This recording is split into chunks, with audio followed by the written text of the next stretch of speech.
There are some gifts that come with a price, some blessings that turn into curses, and some curses that reveal themselves as the greatest blessings of all. This is the story of two sisters, one whose words became jewels, and one whose words became poison. But the real tragedy wasn't in what came from their mouths, it was in what lived inside their hearts. This is not a fairy tale about magic. This is a story about what happens when kindness is tested and vanity is rewarded.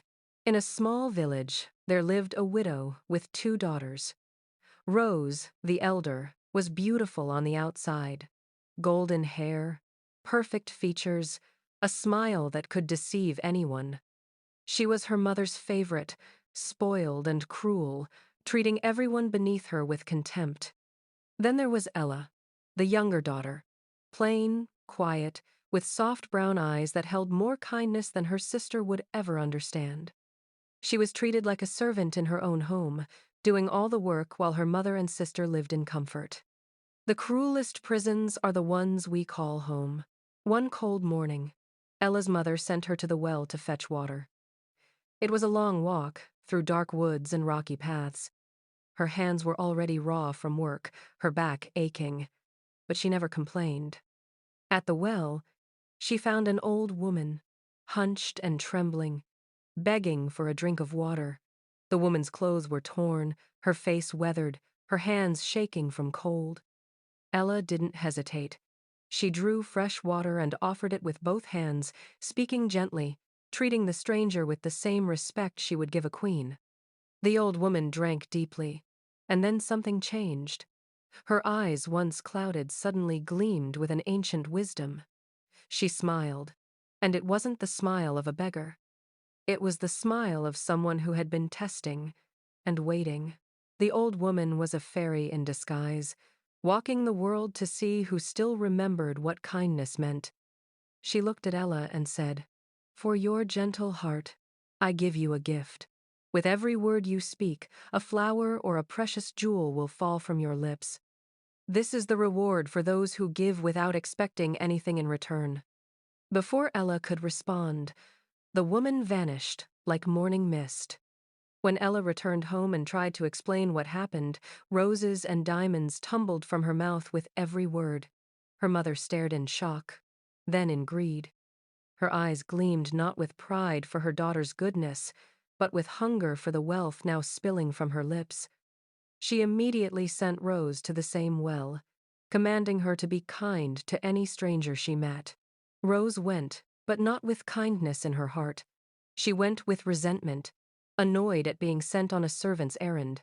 She didn't walk, she marched, her jaw tight with irritation. At the well, she found the fairy again, but this time disguised as a beautiful young woman in fine clothes, testing Rose differently. The woman asked politely for a drink. Rose sneered. "Get it yourself. I'm not your servant. Do I look like I fetch water for strangers?" Her words were venom. Her tone was contempt. She saw no value in someone who asked for help, only weakness worth mocking. The fairy's expression didn't change, but her eyes turned cold. "For your cruelty and pride," the fairy said quietly, "I give you a gift that matches your heart. With every word you speak, a toad or a serpent will fall from your lips. This is what becomes of beauty without kindness." Rose opened her mouth to argue, and a snake slithered out, falling to the ground. She screamed, and toads followed. Horror filled her eyes as she realized what she had become. She ran home in tears, each sob bringing more creatures from her mouth. Her mother tried to console her, but even comfort couldn't undo what had been done. The mother, consumed with rage, turned on Ella. "This is your fault!" she screamed. "You've cursed your sister with your witchcraft!" Ella tried to speak, to defend herself, but every word brought more diamonds, more beauty, and more jealousy. That night, Ella was thrown out of her home, cast into the cold darkness with nothing but the clothes on her back, exiled by the only family she had ever known. Rose stayed inside, surrounded by her mother's desperate attempts to fix what couldn't be fixed. They tried everything silence, covering her mouth, even locking her away. But you can't hide what you truly are forever. Words spread through the village. Rose became a monster in their eyes, feared and avoided. Her mother's wealth couldn't buy back her daughter's voice. Her beauty meant nothing when every word brought horror. Meanwhile, Ella wandered through the forest, cold and alone. But her words, those diamonds and roses, lit her path like stars in the darkness. A young prince, hunting in the woods, heard her voice and followed the sound. When he saw her, surrounded by flowers and jewels that fell with every word, he didn't see wealth. He saw the kindness that had earned such a gift. He asked her story, and she told him everything. With each word, more beauty spilled forth. But it wasn't the jewels that moved him. It was the gentleness in her voice, the absence of bitterness despite everything she had suffered. He brought her to his castle, not as a curiosity, but as his equal. And in time, she became his queen. Rose and her mother lived the rest of their days in isolation, wealthy in possessions but bankrupt in soul. Rose learned to stay silent, because every word reminded her of what she had become.